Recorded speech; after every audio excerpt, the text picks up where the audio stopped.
And we are going to have Mr. Ray Chang come on here in a little bit. And so I am Norm. This is Clubhouse Chatter. And Brian is at school. So he's actually working today. So we had Jim Brewer on as our first guest of the morning. And so I'd like to, I didn't tell you about our sponsors. And so we are sponsored by baseballism.com. If you like my hat that I am wearing, baseballisms, baseballisms.com and baseballdudes.com. Chris Gazelle up there in Vancouver, Washington. To be the best, you must train like the best. Mitch Canham up in Washington as well, building an athlete sports education based by pros. And Mark Canham, his dad, does our shirts and hoodies for the show. If you'd like one, get in touch with me. And every week we stream live on yamhilltoday.com. And we're always looking for new sponsors. So if you're interested, you can email me at normbo18@gmail.com, and let's talk about getting you on the show, Clubhouse Chatter. And so Clubhouse Chatter, is for the fan, by the fan. I am, number one, a big baseball fan. And so I love sharing my passion with everybody. And so that is why we have this show. And Brian produces it for me, Brian Erickson, and does a great job. In fact, we're using his studio and Erickson's studio. So we will have Ray Chang come on here in a couple of minutes. Ray Chang is a former San Diego Padre, played for the Beavers up in Portland and throughout their minor league system, and played with Team China in the World Baseball Classic. So this year we have World Baseball Classic qualifying going on. In fact, here in a couple of days, Philippines, Australia, and a couple of other teams, I can't remember, Thailand, I believe, they're going to be playing to see who gets to go to WBC. WBC will be held next year. And Ray played for Team China, which you don't think of as a baseball powerhouse, but they qualified for the World Baseball Classic last time it was being played in 2013. So Ray will come on the show, and we will let's get Ray. Let's call up Ray right now here. So.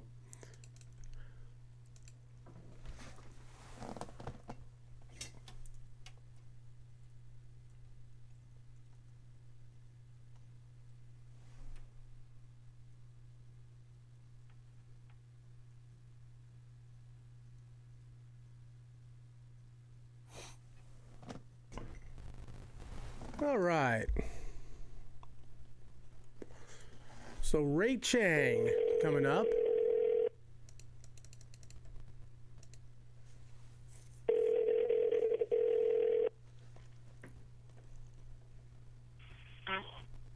Hello? Hey Ray, it's Norm with Clubhouse Chatter. How you doing today? Hey, Norm, I'm great. How are you doing? I'm doing pretty good. All right, you ready to talk some baseball? Yeah, let's do it. All right. So with us on the show, we have Mr. Ray Chang.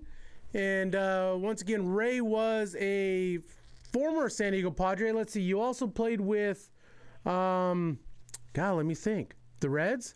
Were you with the Reds? Yeah, right after San Diego, I went over to Pittsburgh and then Boston and then Minnesota. And That's in the right. last 4 years, I've been with Cincinnati.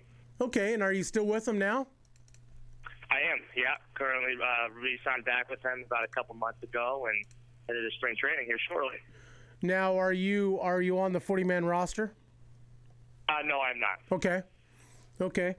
And so... Got a uniform on my back, though. Hey, absolutely. And there's a bunch of guys like that, It's not all necessarily about, you. So you've been with it so how long you been playing now in the minor leagues?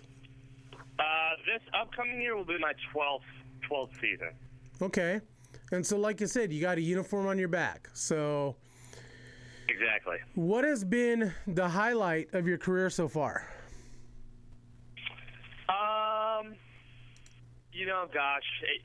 It would honestly have to be the World Baseball Classic in 2009. having that experience, overseas and, playing for, not only a city in Florida or a city in, somewhere out west or something like that. You were playing for an entire country, and it really didn't hit me until I got back home and started talking over it with my parents about it and just kind of reliving the experience. And, and it's my parents' home country, and just made that even more special. So I would say that was probably the highlight of my career so far. So now China isn't what you would call a baseball powerhouse. No, not at all. And so how did Not it, at all. so you mentioned that your parents, that is your parents' home country, so that is how you were selected to play for Team China because of the heritage. Right. And what was that experience like? It was, to be honest, in '09, it was truly a blur. The whole thing, I was just kind of, soaking it in, taking it step by step, and didn't really know what to expect. And everything just kind of happened so quickly. With the exhibition games that we played before, and the biggest thing I remember from it is just the relationships that I developed throughout the month, before the actual, World Baseball Classic games. Because, I speak the language a little bit. I can carry a conversation, and all the guys over there, they're, from China and speak Chinese, and not too many of them can speak English. And Right. so that was a whole different experience, off and on the field. And so, but then by the end of it, I developed some really good friendships, that I still keep in contact with a lot of the guys over there.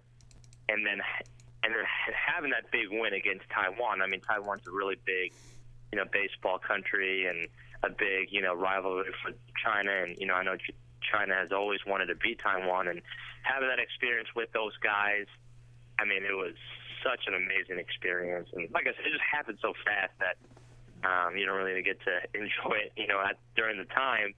So like I said, when I got back home, I got to talk about it and just kind of take a deep breath and really, enjoy, what I just got done, doing. So it was pretty neat. And so Taiwan, hey, Taiwan is a baseball powerhouse. I think it's safe to say. And then for China to beat them, so China's a huge, huge country. How big is baseball in China right now? It's not very big at all. I mean, it's getting there. It's definitely safe to say it's at the beginning stages right now. Over the last 7-8 years, I've been very fortunate to be able to go over there about a month and a half during my off season and work with Major League Baseball. They've had 3 development centers over there in 3 different cities, and just trying to bring up the game. They got kids from 11 to 18 years old, and MLB's bringing in their guys, and just trying to bring the game over to China. Teach the game the right way, teach how it's played over here, and just trying to produce talent. And it's definitely a long journey. It's been a long journey, a long process. It's just with the culture difference and all that stuff. It's been hard to instill the game over there over the past 7 or 8 years. But it's definitely they're definitely taking the right steps, and you can definitely see a change in the way the kids play the game. And with the Baltimore Orioles signing a kid named Ichi Shu, it's the first kid that they've signed, or that Major League Baseball in China has produced over there. For to bring over here to the States. So I think that's just going to open many doors and many more opportunities for other kids to come over here. So now the Chinese people are very passionate. They're passionate about life. They're passionate about what they do. Not only their sports. Do you see what is it going to take for the Chinese people to get behind the game of baseball? Recently, about a month ago, maybe even less than that, Major League Baseball signed a deal with China to show 4 Major League Baseball games a week. Wow. And that's huge. Yes.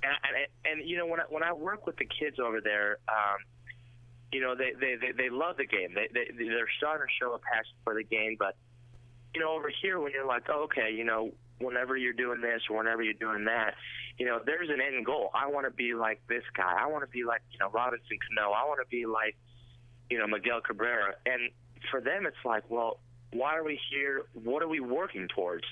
And it's really hard to instill that motivation in them. And now that they get to see these games and they get to look up the players and be like, wow, that's what I want to be like. That's who I want to play like. I think that's going to be a huge step. And I just remember when me growing up, I was looking at my favorite Royal, and I went out to the ball field, and when I took ground balls, I wanted to emulate, my favorite Royal second baseman, and so I wanted to play like. So I think now that people in China can watch these baseball games, especially the youth, I think it's really, really going to take off. And with, on top of what Major League Baseball is doing right now with those development centers. So I think it's going to be, still a little bit of a ways down the road, but we're going to see progress. We're definitely going to see more progress. Well, sure. you already got that big victory against Taiwan, so that's right out of the gate. I mean, that doesn't happen a lot, and so we've got the World Baseball Classic qualifying is starting this week, and when does China play, and where are they, and what pot are they in? Well, China, we in 2013, we also won another game. We beat Brazil. Okay.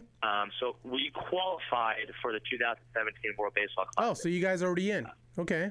Yes, we are already in. And I recently just saw an email from a friend over there. They came out recently with the 2017 World Baseball Classic pools, and China is in a pretty tough one. We got to play the U.S., Puerto Rico, and Mexico. Oh, geez. And we're going to be in Puerto Rico, so it's going to be a challenge this year. But we're going to have some better talent as well, right? Compared to the last two. So I think. We'll give them a fight. It's not going to be easy, but I think it'll be fun, and I think we'll actually do, pretty good. So remembering back to 2013, the way Italy had played, Italy had posted a couple of victories, and people were starting to take notice. Can we see the same thing possibly out of China? Oh yeah, definitely. Like I said, just from 2009 and 2013, just that experience, and with the win over Taiwan, you could see a difference with the guys and the team, in 2013. We were more hungry. The experience, the talent level is just getting better and better and better. And that's why I'm excited for the 2017. Yeah, we are, in the so-called, group of death.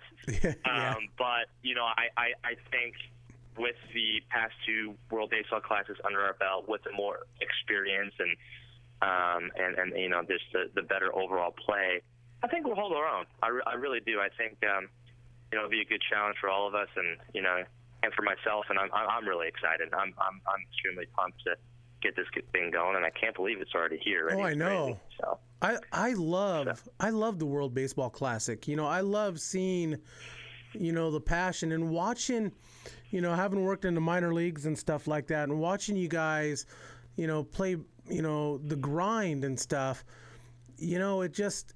it's different. It is so different from, watching a team play for their, their country, so you watching the Brazilians, watching the Israeli team, watching Team China, I just got done watching, the Caribbean World Series, final, but just watching, watching them play for their country, it is totally different, and it's exciting. Yes. And right. What is, with you being, an American, and your family, your parents being there, what was it like being American, playing in China? And, you really, you knew about the culture, obviously, but, being around, actually Chinese baseball players, how hard was that for you? It wasn't hard at all. It was actually, it was a really cool experience because, and obviously the way they play the game is different, and it's not as aggressive. It's not, it's a little bit more laid back. But you could tell that there was just, all the players were just thriving. They're wanting to learn. And so they knew this guy, coming from, over in the States, playing minor league baseball, and it was literally 21 questions a day for me. How do I do this? Where am I here in this situation? How is it like playing ball over there? And that was the cool part about it. It was kind of like a big brother situation. They just always came up to me and asked me a bunch of questions, and I loved it. And I was like, all right, this is sweet. We sat down and, during practice or in our hotel room, and we just talked baseball. Right. And it was cool for me because I love talking baseball. I love talking about the game. I love talking about, the swing and, just all sorts of different parts of the game. And it was really neat getting a chance to talk with these guys. And we developed the chemistry so fast that's where I think the whole victory over Taiwan, came from. It's just like we all came together real fast within that month. And it showed on the baseball field, and that was a cool experience. Like I said from the get-go, the friendships that you develop, and like their eyes are just wide open, and it's just wanting to learn, and that was a really, really, really neat experience, and something that I'll never forget and hold on to for the rest of my life. And it was just really cool, and and like I said, I think the World Baseball Classic is great, for the game, and just to see all sorts of different types of cultures out there and types of ways to play the game and different types of ball, and it's really neat. I think it's really good for the game. I'm excited for baseball to grow globally, and that's what I'm most excited for. Brazil is up and coming. You got China's up and coming, and how many? So from the 2009 team and the 13 team, how many guys will be on the 2017 team? I would say a little bit more than half. Okay. Yeah, I mean, like I said, the talent level is just it's growing. So they're trying to mix in, the older veteran guys, but then also bring in the young, fresh talent. And like I said, they're just getting better and better. So they're trying to just have a little bit of youth and a little bit of experience, but put together the best team possible. And I've been keeping up with them, during the off season and stuff, and they're doing an awesome job. And I just got back from China and talked to some of the guys over there, and they're excited. I think 2017 might be our best squad yet. And now you're going to be part of that team as well, right? Yes, I will be. Yeah. So I wonder how many guys have actually. So the three World Baseball Classics. I wonder how many guys from the different rosters from different countries have played in all three. That's going to be kind of an interesting thing to find out. That's a good question. Yeah, because I know there's a couple of guys off the Israeli team I know that have done will have done it. Well, they've made the qualifying, but still though, I mean, to even make it to that round is pretty cool. Right. Yeah. So the win against Brazil was huge. I mean, and after the game, you could see the emotions. People were tearing up. After the game, and just it meant a whole lot. You know what I'm saying? And just to qualify, like, for some, it's like, oh, we won a game, but we didn't move on. It's a disappointment, and it was. But at the same time, it's like the fact that we won a game and and China qualified for the next World Baseball Classic. I mean, that was huge to some of these guys, and it was really cool to see and be a part of, and I was just really happy for them. So who is the manager, and who is what is the coaching staff for Team China? It'll be the same manager as 2013, John McLaren. Yep. He'll be running the show, and then pitching coach will be different. Last year was Bruce Hurst. This year will be Dave Bush. Okay. He was a pitcher for the Brewers, and he's actually in Australia for the World Baseball Classic right now as a pitching coach for South Africa. Oh, wow. As they try and qualify. But he will be with us, and then I think the hitting coach is still to be determined. I haven't heard anything of who will be on board there, but I think they're in the process of trying to find someone right now. So. And that's pretty cool, for a young team to get a manager who has played in the majors. I know, like with Brazil, I believe Barry Larkin was a manager for Team Brazil. Right. Yes, he was. So, yeah. that's huge. Not only for them as, growing the game of baseball in their country, but that's got to be pretty awesome.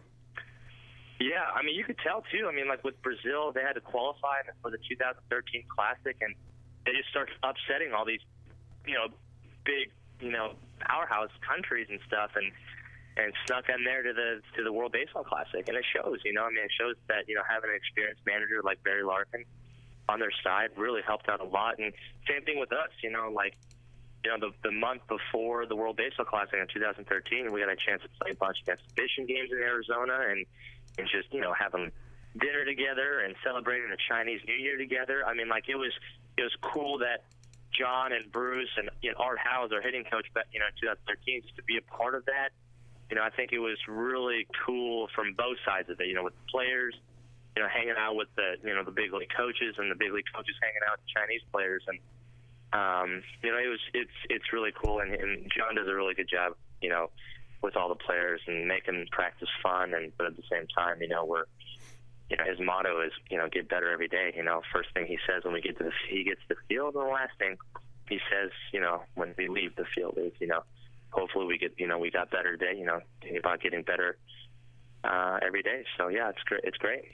So let's chat a little bit about your time in Portland. That's how I got to know you, is when you were a Portland Beaver. And so live here in McMinnville, which we're about, 15 minutes away, and you used to come to Beaver games. What do you remember about playing in Portland? I still tell everyone to this day, Portland is my favorite place to play throughout my minor league career. That place was so much fun.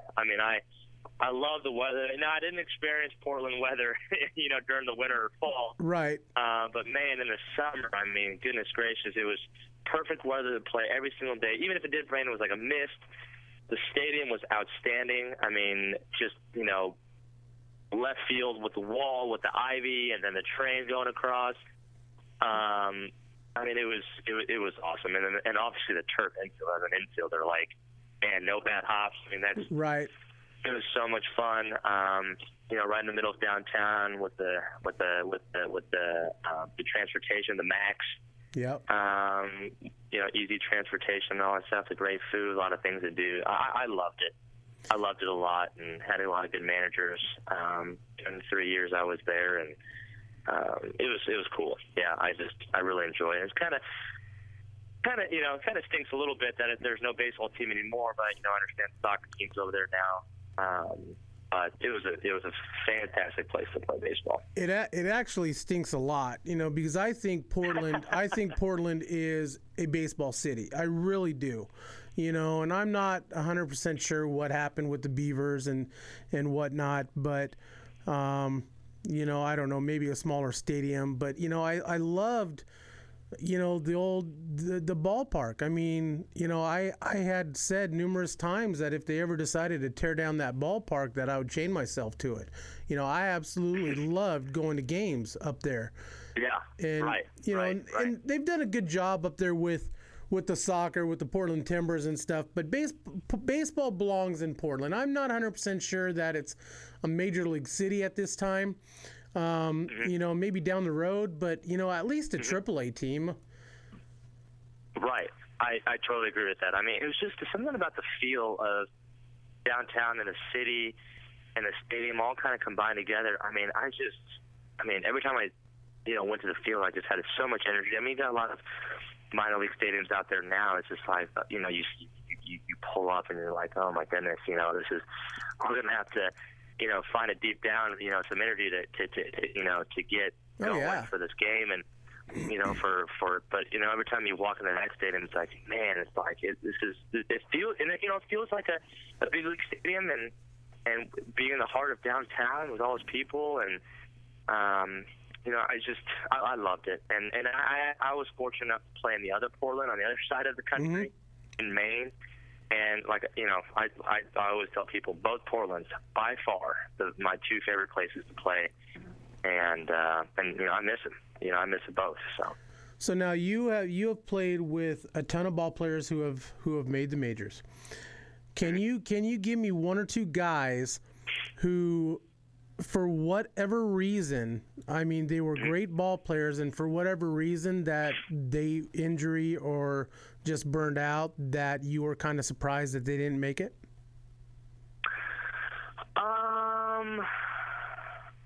Goodness, let me think about that one for a second. That you're talking about guys who have made it and that just didn't have guys they expected, or guys who never even made it up there? Guys that never made it up there, who were playing on the minor league level, who had the talent, but for whatever reason, injury or whatever, they didn't make it. Mm-hmm. I played with a guy, actually with Portland. I actually ran into him about 3 months ago, which is crazy. Vincent Sinisi. I don't know if you remember that name or not. I remember Vince. I thought just watching him play ball in Rice and got a chance to play with him in Portland. I mean, I thought he was the best hitter ever that I've ever played with, and just had a really, really, really awesome swing from the left side, and really could play the game and could play could play the outfield really well. And I was a young buck at the time, watching this guy play, but I mean, I just thought he was a really, really good ball player. I know during that year, the years that he was with San Diego, in general, I know he had a lot of hip issues. Right. And kind of talking to him, a few months ago, it still kind of did bother him a little bit, the hip stuff. And so, I think that was, one player that kind of sticks out in my mind right now. And I thought, man, this guy could have a really good career in the big leagues, and just, I kind of held back by injuries, unfortunately. There's a ton of them, and it really is. I mean, I could name a ton. I mean, I could sit here for half an hour talking about it. But just kind of, that's Vincent's kind of the first guy that kind of popped in my head. Talking about the Portland Beavers. So people tend to think that baseball players have it easy, but coming up, man, it is such a grind. Especially in the minor leagues, you've got the 140, 144 game seasons, and you're sleeping in crappy hotel rooms, riding crappy buses, especially on the lower levels, and you're playing in crappy stadiums in some cases. And talk about a little bit about that grind and what it takes to preserve. I mean, you look at where you're at now, and it wasn't easy for you to get to where you're at. Yeah, I mean, you nailed it on a dot. I mean, I'm 32 years old right now, and during the off season when I hang out with my friends, I'm like, man, I'm getting old. I don't know how many more times how many more years I have left to play this game. It's like, what are you talking about? You're 32 years old. You're young, and it's just the grind of it. Each and every year for 12 years really takes a toll out on your body. And last year, playing with a bunch of 22, 23, 24-year-olds, it really shows. What I'm saying? Like, they're, done with the game, and then, shower up, and they're out, and then I'm in there for an extra hour, doing a contrast, whirlpool treatment with the cold tub and the hot tub, and getting stretched out and doing all this maintenance work for just to survive the next day or to survive the bus ride coming up. And it is a grind. It really is. Especially, with the lower levels, where the bus rides are longer and cities are a little bit more smaller and the stadiums are a little older, and it's just hard to get up for games like that sometimes, and I've been fortunate enough the last, 5-6 years to be in the higher levels, but, just coming out here and having to produce every single day, for 144 games, and plus spring training. I mean, it's tough, for 7 straight months, and people see what they see on TV. The guys, playing in front of major league stadiums, getting these huge signing bonuses and or contracts and all that stuff, and I think it's just all gravy, and it's all easy, like you were saying.